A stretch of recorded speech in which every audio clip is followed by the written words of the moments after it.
ECU Athletics and U.S. Cellular present The Jeff Lebo Show. The Jeff Lebo Show is brought to you by U.S. Cellular, the official wireless provider of the ECU Pirates. And now, in his 25th year, the voice of the Pirates, Jeff Charles. Hello everyone, I'm Billy Weaver, sitting in for Jeff Charles, who is recovering from surgery, so we wish Jeff all the best in a speedy recovery. We will try to fill some very big shoes here on the Jeff Lebo Show. Now, coming up on the show, we'll take a look at the St. Andrews highlights from here at Minges Coliseum. East Carolina getting a big 111-59 victory over the Knights. Also, Brian Meador will take a look at Miguel Paul, the senior point guard for East Carolina. We'll shine the spotlight on that Pirate. Plus, we'll take a look at the ECU women as they were also at home on Tuesday night in a Pirate doubleheader taking on North Carolina Central. Of course, the ECU football team is back on the practice field, getting set for the R&L Carriers Bowl in New Orleans coming up on December 22nd. We'll hear from the Pirate football players, and of course we'll look ahead to East Carolina's next basketball game. It's on the road in Chapel Hill as they take on the North Carolina Tar Heels. That and much more coming up next on the Coach Jeff Lebo Show. We'll be right back with more of the Jeff Lebo Show, presented by U.S. Cellular and sponsored in part by BB&T. Sharing knowledge for a brighter direction, and by Pizza Hut's $10 pizza. Welcome back, everyone. Welcoming in Jeff Lebo, head coach of the ECU Pirates. And coach, you got off the schneid, I guess, a little bit. You went off to a 5-0 start. You went down to Charlotte, lost that game, but you come back here and you take care of business against St. Andrews. The guys looked really good. Well, we shot it finally, Billy. We were really struggling last in Conference USA in three-point shooting percentage, 26% coming into the game, and we knew we were a much better shooting team from the perimeter than we've showed in the first few games. Finally, hopefully, the ball went in the basket, and hopefully that'll give us some confidence here in the future. Now, some people may say, well, you should beat a team like St. Andrews like that. It's easy to shoot threes against a team like that. That's not the case. You shot 50%, and I don't care if you put a high school team in here. People are guarding you. You have to shoot those, and even in practice, it's tough to hit 50% from three-point land. Well, it is, especially with the number that we shot. We shot 36 threes. They played a lot of zone to make 18. 13 of 20 in the first half is outstanding. And, again, just to be standing out there with nobody guarding you, shooting them over and over again, you don't shoot that percentage. So really happy that we shot it well, and hopefully, that'll give us some confidence. We really need to open up some things from the perimeter, and we'll need that coming down the stretch here in December. Very successful night from beyond the arc. Let's go out to Minges Coliseum and take a look at the highlights between East Carolina and St. Andrews. Good crowd on hand at Minges Coliseum for a Tuesday night battle with St. Andrews. And coach, your team a little sluggish out of the gates, but then Robert Sampson gets loose underneath, and the feed by Miguel Paul to start the score. Well, we got some good looks early in the game, missed them, but Robert gets us started here and gets a bucket. And our press, I thought in the first half was really effective, and you see us jump right into that press. 17:39 on the clock, and that's when the three-pointers start to drop. Paris Roberts-Campbell, you knew he could shoot the three-pointer. He hits one here.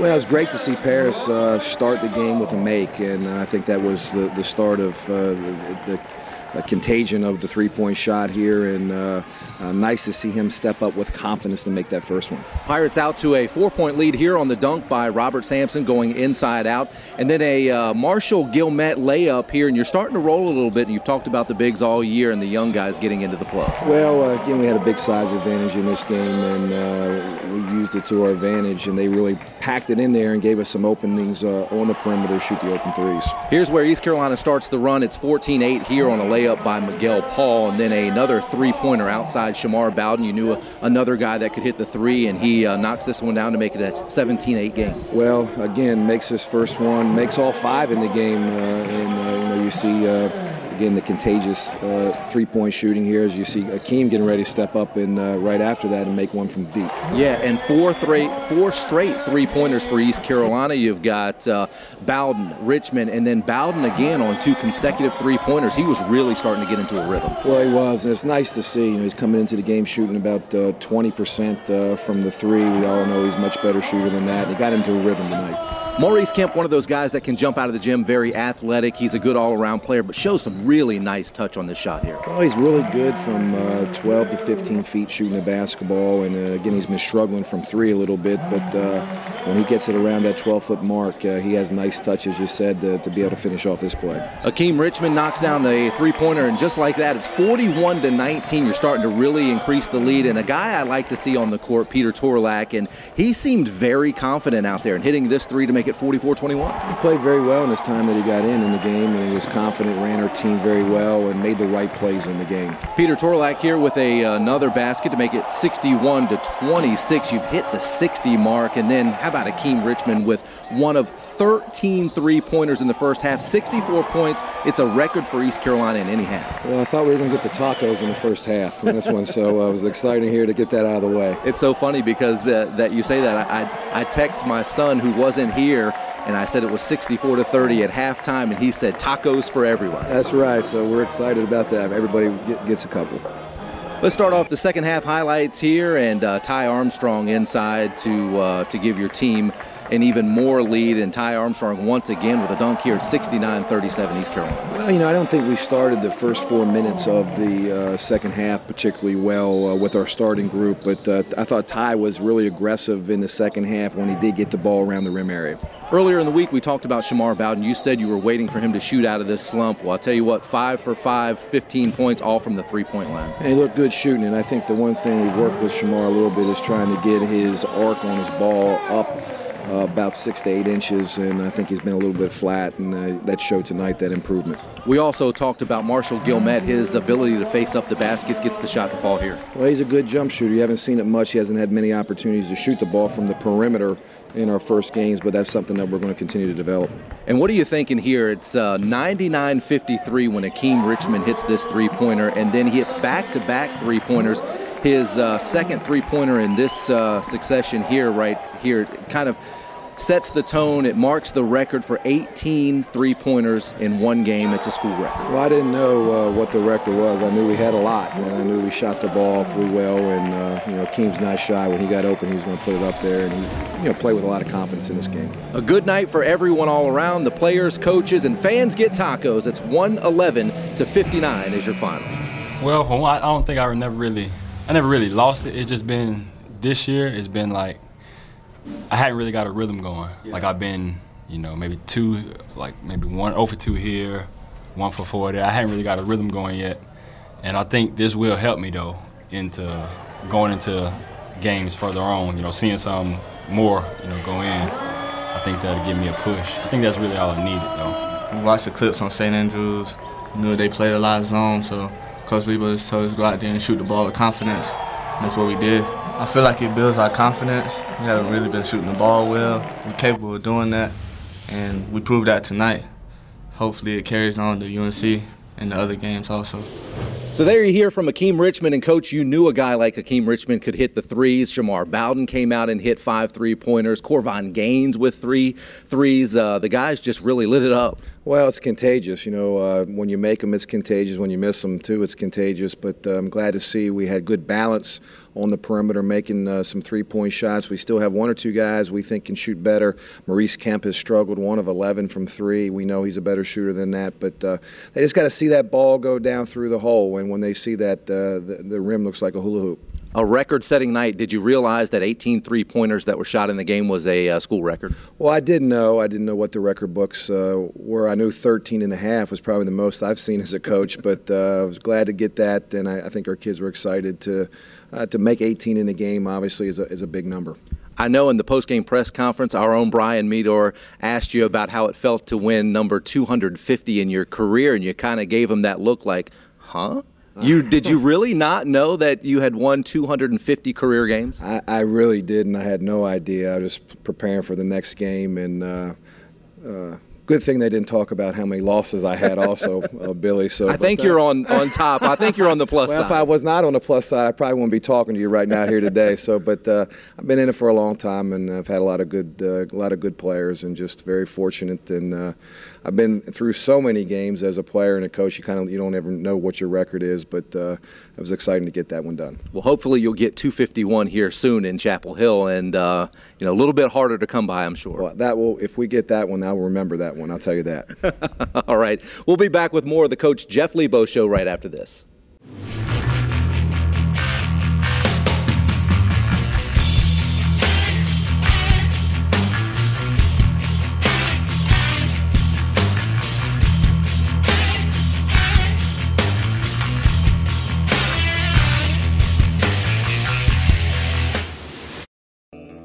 The Jeff Lebo Show continues with sponsorship by Suddenlink.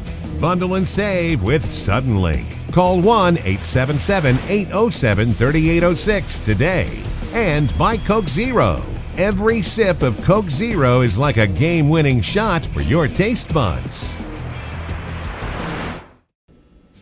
Welcome back into the Jeff Lebo Show, everyone. I'm Billy Weaver. Of course, we're talking Pirate basketball because we're right in the middle of basketball season. But, of course, there is one football game for East Carolina left to play, and East Carolina will take on the University of Louisiana Lafayette at the R+L Carriers Bowl down in the Big Easy. Yeah, they're going to New Orleans for a bowl game.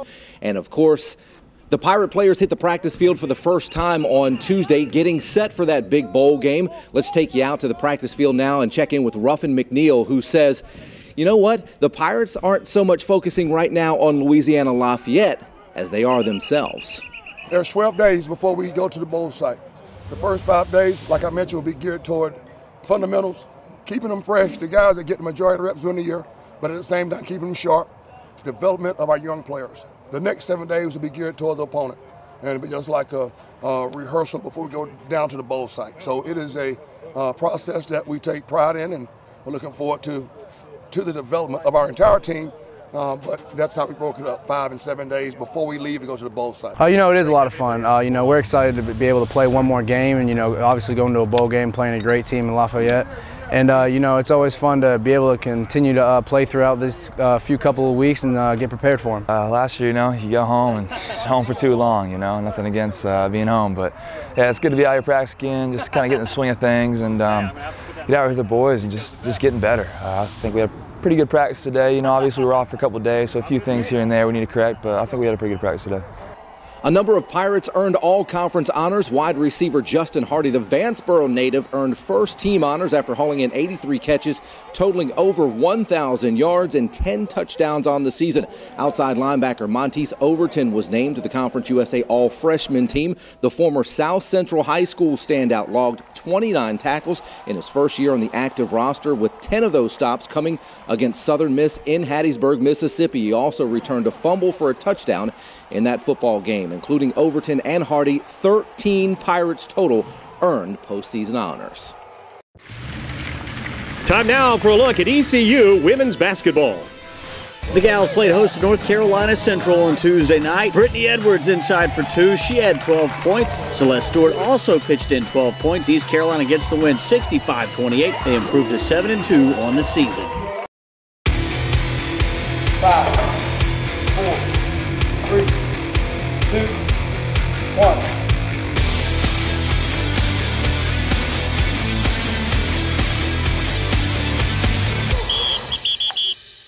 Today we're with some of our young receivers. On the end we got Quate Smyer. Quate came in here at 155, right now he's 175. He's been in the developmental group. I had him at a 4.39 and a 4.42 the other day, so real excited about his future here. Jabril Solomon, everybody's already familiar with in relationship to the plays that he's been making as a young player this year. And John Worthy is going to be one of our secret weapons of the future. John, go ahead and show him your hands there. Got hands kind of like shovels. Okay, he doesn't have a problem catching the football, and he can also throw it about 80 yards. So he's an interesting athlete. We're going to do some foot quickness work today in this area and show you some of the drills that we do in our turf area in the off season. First drill we're going to do is just a very small hip rotation. We're going to keep our feet wide and rotate at the hips and be as quick as possible with the movement, so we want to stay relaxed and be fast. Okay, ready, go. You ready? Go. Go.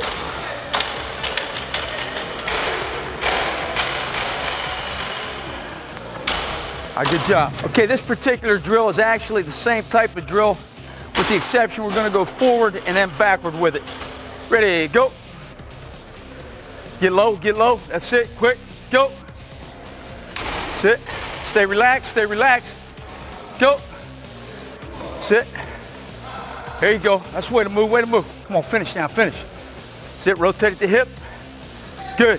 Okay, the next drill is a foot quickness drill. We're also going to be turning the hips while we perform this drill. Again, we want to stay relaxed to be fast. We want to get a lot of reps. Ready, go. That's it. That's the way to move. Go. Stay relaxed. Stay relaxed. Stay relaxed. Relax your face. That's it. Go. Let's go. Bend a little bit. Bend a little bit. Good job. Okay, we're looking for all these guys to make big plays next year. Our foot quickness package is actually an aspect of training that's separate within itself. These are some of the drills that we do. We're also really big on just basic rope jumping and other things that could be considered to be within the foot quickness category.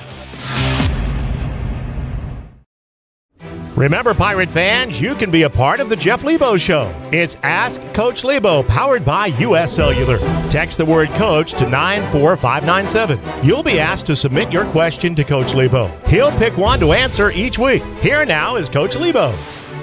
Our text this week is from Brad in Winterville asking about our two freshmen, big guys, and very excited about the growth of Marshall Gilmette and Mike Zangari. I think they're going to have an outstanding careers here. They're learning about the speed of the game, the physicality of the game, and growing every day in practice.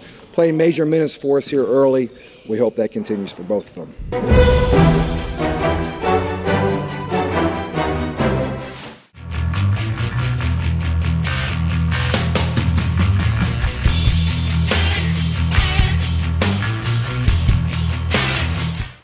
This week's Look Ahead is brought to you by the Eye Care Center. Eye doctors focused on you and the official eye care provider of the Pirates. Welcome back into the Coach Jeff Lebo Show. You got St. Andrews out of the way, exam week, and you've got a little bit of a layover now. How do you treat this long layover going into such a big game? And, of course, it's a big game for the fans going up to Chapel Hill to take on North Carolina. Well, academics right now takes the forefront of what we're focused on. So finals, very important time. We'll get in the gym around the final schedule with our players.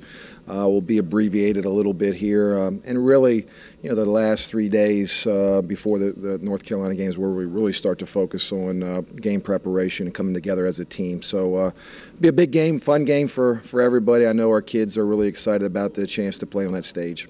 What about you as a head coach, having played at North Carolina under the legendary Dean Smith? You played in the Dean Dome. You've actually coached there with Tennessee Tech one time, and going back there, what does it mean to you as a coach? Well, you know, it's exciting to go back, and it's really, fun more for our players to go back. And I guess the best thing is that the people behind my bench probably won't heckle me too bad in this game. Now, do you treat this as kind of a Hoosiers deal? I mean, obviously East Carolina is going to be an underdog going into North Carolina. You're going into a hostile environment. Do you treat it as a Hoosiers deal and you tell the guys, you know what, the rim is still 10 feet high, the court's the same dimensions, it's just a little bigger atmosphere, bigger stage, and maybe a bigger nationally known opponent? Well, we'll treat it the same way as we always treat other games. I think you don't want to, as a coach, treat it and act like it's any different than any other game, because I think the kids sense that. They already know it's a little bit different. You don't have to explain it. But we're excited to have a chance to go and play. You know, this is a stretch for us where we've had 3 out of 4 games on the road, and it's it's a difficult stretch for us. So they're playing awfully well. They're a young team, but a very, very talented team, a very different North Carolina team than they had last year. So, but we'll have to go in there obviously and execute awfully well. We'll have to be able to defend. Rebounding is going to be obviously a big key for us in this game, and we got to be able to stop them in transition. They're always good in transition. And finally, will you try to enjoy this just a little bit as a head coach? It'll probably be fun until the game starts. Right. So it's fun. You go get a chance to see a lot of friends and people that I haven't seen for a while. But so it'll be fun. It's exciting and something to talk about. And I know our most importantly, our kids are looking forward to it. All right, thanks a lot, Coach Jeff Lebo, getting set for the North Carolina Tar Heels. It's one that's been circled on the calendar for quite some time, if not for players and coaches, especially the fans, getting set to go to Chapel Hill to take on the North Carolina Tar Heels. We'll have a full report from that game coming up next time right here on the Jeff Lebo Show. We'll see you then. The Jeff Lebo Show has been presented by U.S. Cellular. Hello, Better. This is an exclusive presentation of IMG, America's home for college sports.